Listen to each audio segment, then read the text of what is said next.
Hello, everyone, and welcome. We are kicking off a brand new series, and this is episode 1.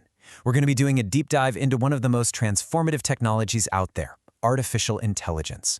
And our guide for this entire journey is an absolutely fantastic book called AI, Your Smartest Partner in Life and Work, written by the brilliant Zahir Ahmed Mira. To start things off right, we're going straight to the beginning, breaking down the absolute fundamentals from Chapter 1, titled simply, What is AI? All right, let's get into it. So let's just start right there. When you hear those two letters, AI, what's the very first picture that pops into your head? For a lot of us, it's probably something straight out of a movie, right? A walking, talking robot, or maybe a super smart computer with a kind of spooky voice. The book makes a great point that these are the images we all have, but they can actually get in the way of seeing what AI really is. Okay, so to get to the truth of it, first we have to clear away some of the fog.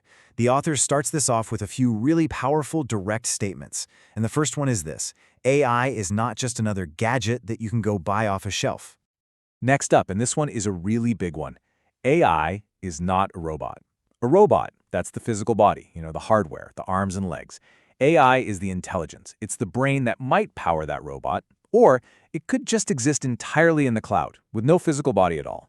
And finally, it's not just another piece of software like your calculator app or a word processor. It is something fundamentally different. So, if it's not a gadget, and it's not a robot, and it's not just a simple tool, what on earth is it? And that brings us to this core idea from the book. What I find so interesting here is the wording. It's not a thing, it's a new form of intelligence. That right there is the huge mental shift we need to make. It's all about creating systems that can do cognitive tasks, things like understanding and learning and reasoning that for all of history we thought only humans could do. All right, so with that new way of thinking in our heads, the book gives us this wonderfully clear and simple definition to build on.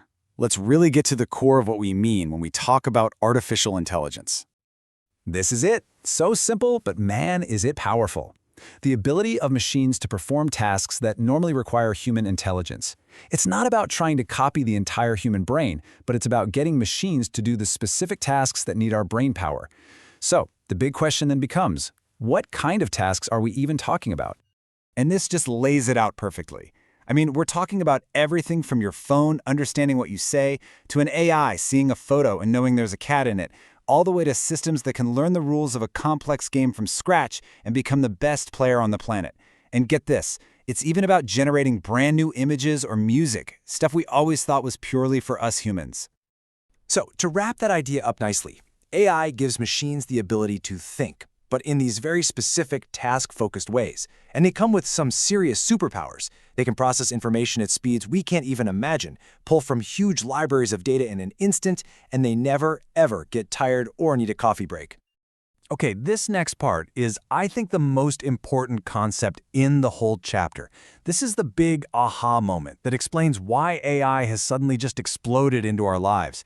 There has been a massive, fundamental shift in how AI works. This slide is so key. Over on the left, you've got the old school AI. Think of it like a super strict recipe book. Programmers had to write millions of if this, then that rules. It was totally rigid. It could only do exactly what it was told. But on the right, that's modern AI. And here, instead of giving it a million rules, we give it a million pictures of cats. And it learns the pattern of what a cat is all by itself. It learns from experience, just like you and I do. And just look at this timeline. It's kind of crazy, right? That old rule-based way of doing things was the main approach for over 60 years. This whole shift to learning systems is incredibly new, really just taking off around 2012. It's exactly why it feels like AI just showed up out of nowhere. This powerful new way of doing things is still really young. And what are the results of this incredible shift? Well, it's basically everything you hear about in the news. It's how AlphaGo beat the world's greatest Go player. It's the magic behind the GPT models that can write whole essays for you. It's the engine in those amazing image generators. And it's even helping scientists solve puzzles like protein folding that have stumped them for decades. So let's bring this all home. What does all of this actually mean for us, for our lives, for our jobs? This is where we tie all these ideas back to the title of the book and what it's promising. Here is the single biggest takeaway. The reason that today's AI feels so different, so much more, intelligent, is because it is. It's not just following a script somebody wrote. It is genuinely learning from data, it's adapting how it understands things, and it's reasoning about new problems it's never seen before.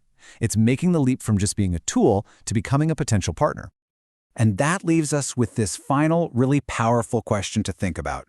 We've just defined AI as this new form of intelligence that can actually learn and reason. So as we move forward, what does it really mean for our work, for our creativity, for our whole lives when our smartest partner isn't human? That's a huge thought, and it's one we're going to be exploring. We're going to peel back the layers, figure out what it really is, how it actually works, and maybe uncover the big secret behind why it feels so, well, so smart. All right, let's jump right in.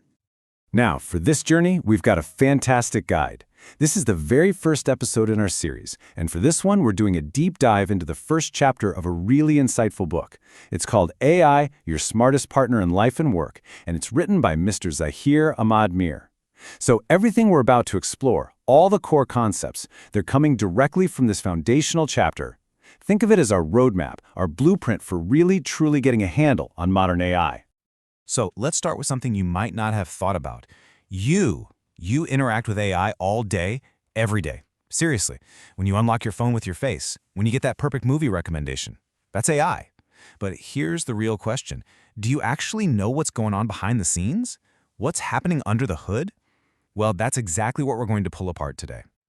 Okay, so to really get started, the book breaks down this huge topic into two basic types. This is super helpful because it lets us separate the AI we actually have right now from the kind of stuff you see in the movies. So on one side, you've got what's called narrow AI, or ANI. Think of this as a specialist, like a grandmaster chess player. It's absolutely brilliant at one single thing, playing chess. But you can't ask it to drive a car. It just can't operate outside its training. And this is the AI we have all around us today. Then, on the other side, you have the big dream, general AI, or AGI. This is the holy grail, really.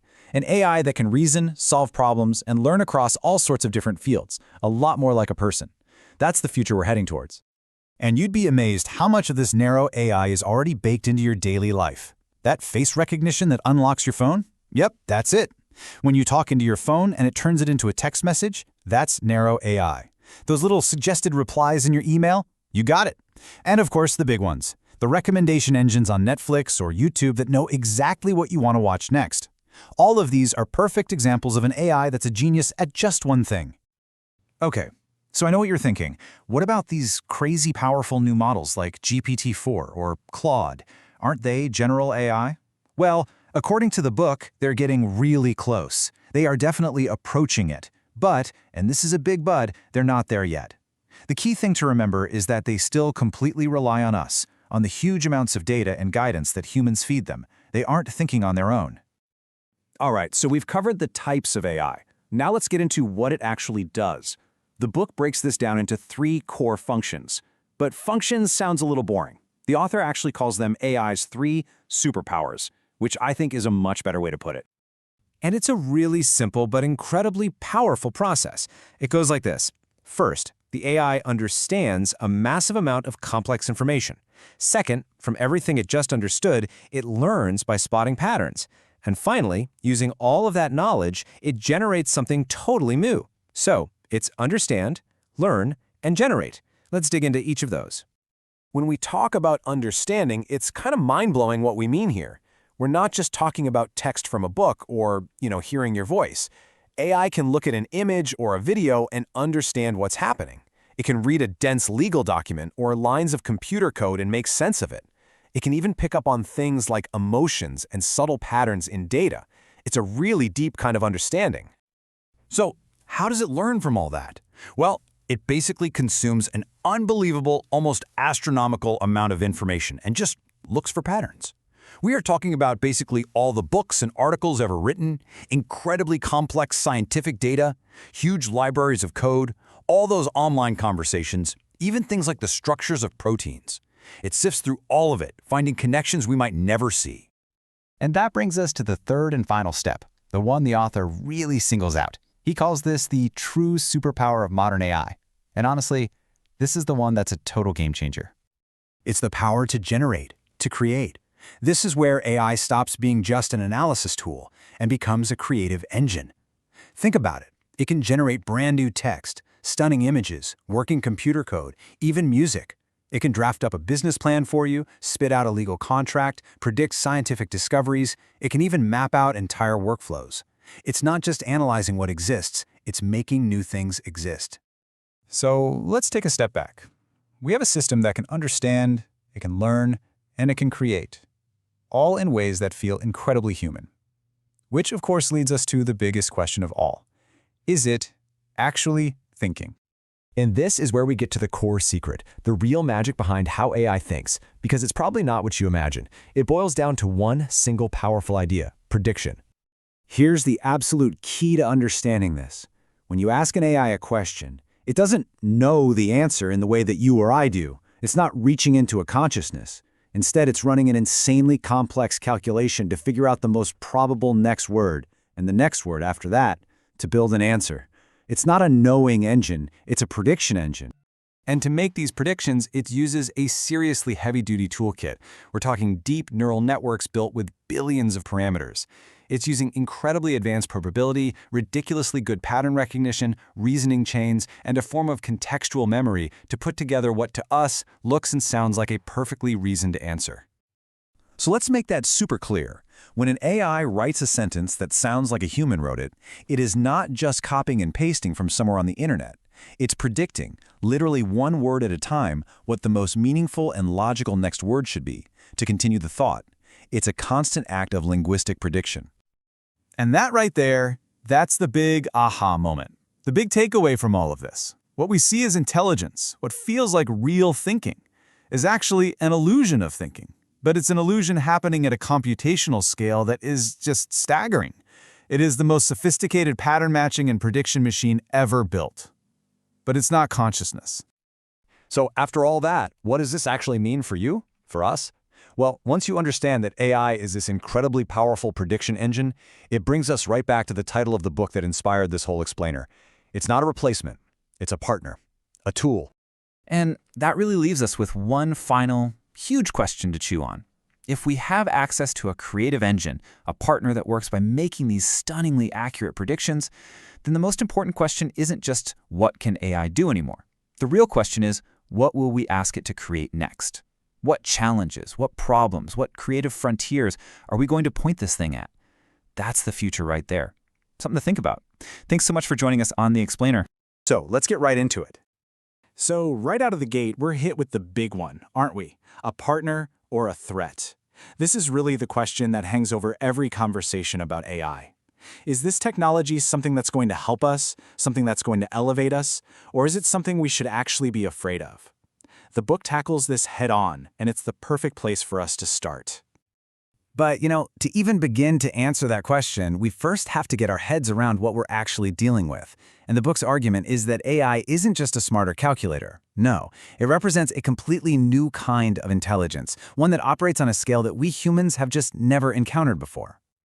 Okay, so take a look at this comparison. On the left side, that's us. We're amazing, we're creative, but we're also bound by our biology. Our memories can get fuzzy, we get tired, and let's be honest, our biases and emotions can sometimes cloud our judgment. Now, look over at the right. That's AI. It doesn't have any of those biological limits. We're talking instant, perfect recall, the ability to analyze information without ever getting tired, and it all operates on pure, unadulterated logic. I mean, it's one thing to see those differences on a list, but it's something else entirely to see what that power actually looks like in the real world. So let's look at an example that just blows the scale of this wide open.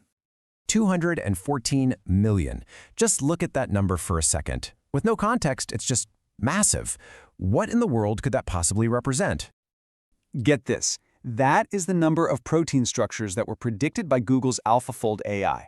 Now, to really put that into perspective, scientists figure that the same task would have taken all of us, all of humanity working together, millions of years to complete. AI did it in a tiny fraction of the time. That's not just a small improvement, that's a completely different reality. And yeah, when you hear a number like that, when you really start to grasp that kind of power, it is totally natural to feel a little uneasy. I mean, if a technology can do in a short time what would take us millions of years, what does that mean for us? Should we be worried about being left behind, or worse, replaced? And this is where the book makes a really crucial turn. The author argues that this fear, this whole idea of being replaced, it all comes from a fundamental misunderstanding of what AI actually is. It's time we reframe the entire conversation away from replacement and towards partnership. Because here is the absolute key. For all of that mind-boggling processing power, just look at what AI doesn't have. It has no consciousness. It has no feelings, no emotions. It has zero self-awareness, no moral compass, and absolutely no personal ambition. It doesn't want anything. These are the core things that, make us human. And all of that brings us to the single most important idea in this chapter, the core thesis. At its heart, AI is a tool. That's it. Now, it is an unbelievably powerful tool, maybe the most powerful one ever created, but it's still a tool, built by us to serve a purpose. But maybe even the word tool doesn't quite do it justice. A much better way to think about it, as the book suggests, is as an amplifier. This is a technology that doesn't replace our abilities, it multiplies them. It amplifies our own human potential. Just think about it. It can amplify your skills, expand your intelligence, supercharge your productivity. It can help you learn faster, be more creative, and make sharper, more informed decisions. It's basically a force multiplier for everything you already are. The author uses this fantastic analogy with electricity. When electricity first showed up, it didn't just change one industry, right? It changed everything. It transformed every home, every factory, every aspect of life. Well, the argument here is that AI is about to have that same kind of universal, transformative impact on all of us. So, where does this incredibly powerful new tool fit into the grand story of human invention? The author argues that it's the next logical step in a long line of innovations that we've created to overcome our natural limits.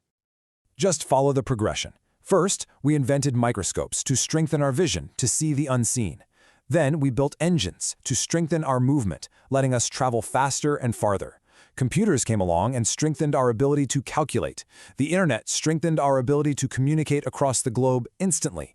And now we have the next step in that evolution, a tool that strengthens our most fundamental human capability, our thinking. So let's wrap this up. What is artificial intelligence, according to this chapter? It's not some alien threat. It's a partner that can learn with us, reason with us, and even create right alongside us. It is, simply, a technology designed to accelerate human progress. Every single one of those great tools we just mentioned, the microscope, the engine, the computer, completely reshaped our world. So the question the book